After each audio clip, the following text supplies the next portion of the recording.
Recently, I've been watching the Netflix series A Series of Unfortunate Events. I found it somewhat entertaining so far. However, some fans of the books feel the series is about as entertaining as a kick to the nuts, butchers the source material beyond belief, and must be damned to hell for all eternity. Okay, I may be paraphrasing a little there, but the basic point about how they feel about the series is the same. The main issue for a lot of people appears to be the series' portrayal of Count Olaf. Rather than being the downright hateful, loathsome, and vile man that I've been told he is in the books, I've not read them myself, essentially Neil Patrick Harris plays him as, well, Barney from How I Met Your Mother, just with a slightly more sinister and greedy tone. This creates two problems. Firstly, this turns the story's antagonist into a far more likeable character. And second, it's just kind of distracting to be watching a children's fantasy and constantly wondering the bad guy is at any moment going to tell us that things are going to be legend? Wait for it. Dairy! But I digress. My point is that not only is this change to the character kind of suggesting that the creators of this show were not as interested in making a faithful adaptation as they were in just doing their own thing and slapping the name of something popular on the front of it to get people to watch it. And let me be clear, I'm not saying that that's what's happened here. I am aware that the author Daniel Handler worked on the show.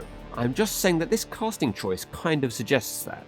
But it also means that we like Count Olaf, who we are supposed to hate. Or are we?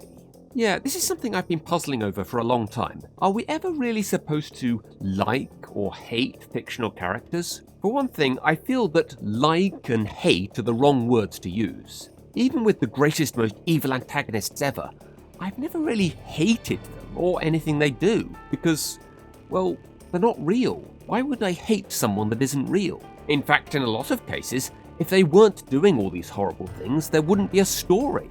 The only time I might be tempted to hate them is if I just don't think they make for particularly interesting characters. I don't like Joffrey, for example, because I feel he is completely one-dimensional.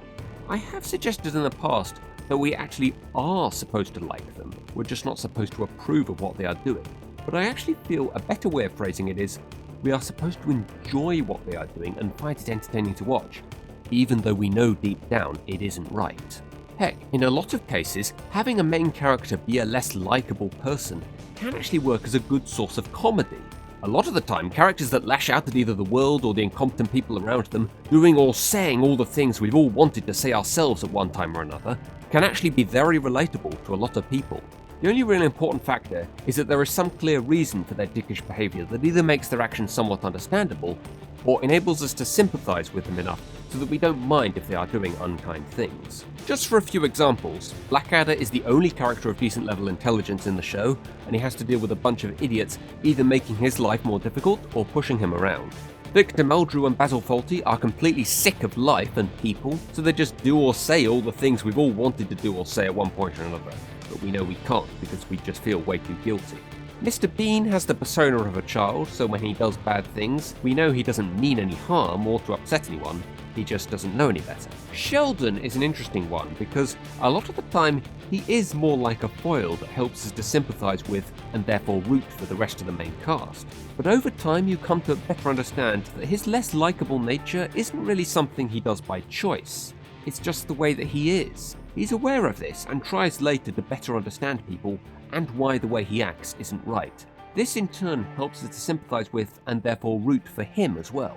David Brent is a similar case, though maybe more of a social commentary on real life, because most people probably do know or have at some point met someone like him. Our united dislike of him and people like him is what helps us to better understand each other. Admit it, guys. You've all had those times when you've bonded with someone over your common dislike for another person. He is still quite different from Sheldon in that he isn't really aware of his less likeable nature, and unlike Sheldon, he actually wants to be liked. He just doesn't know the right way to do it. It's these desperate attempts to get people to like him that never get him anywhere that helps us over time to sympathise with him as well. So, I've gone through a number of examples where I think it works, but you may be wondering, what are some cases where it doesn't work? The most obvious case for me is Ronaldo from Steven Universe. The idea with this character is he represents a lot of people who believe a lot of the world's problems happen for very simple and easy to comprehend reasons that we are just kept in the dark about. They feel we can do something about this if people just listen to them. They want to help fix the world's problems, and they are just going about it in completely the wrong way by jumping to conclusions and making a lot of assumptions. So I like the idea of Ronaldo's character, especially in a kid's show. It's just that everything he does either makes the experience of watching him unpleasant, or just causes me to dislike him. Characters we're supposed to root for can do bad things as long as there is a justifiable reason for it. To quote Walter White when explaining what he did to his wife, "I've done a terrible thing, but I did it for a good reason." Nothing Ronaldo does seems like it's done for anything but selfish ends, and only makes me wish the character wasn't in the show. This to me is what people really mean when they say they hate a character. And this is why I never feel like hating a character, antagonist or otherwise, can ever be a good thing.